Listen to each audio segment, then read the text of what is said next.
not the least, ginawa namin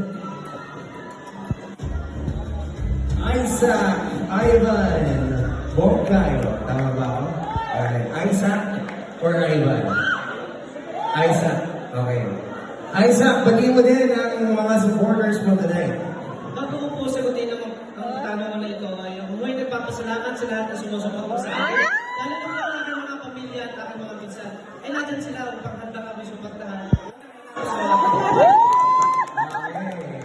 At ay wala ka nang bubulutin. Ito na ang last picture na hindi napili. Okay.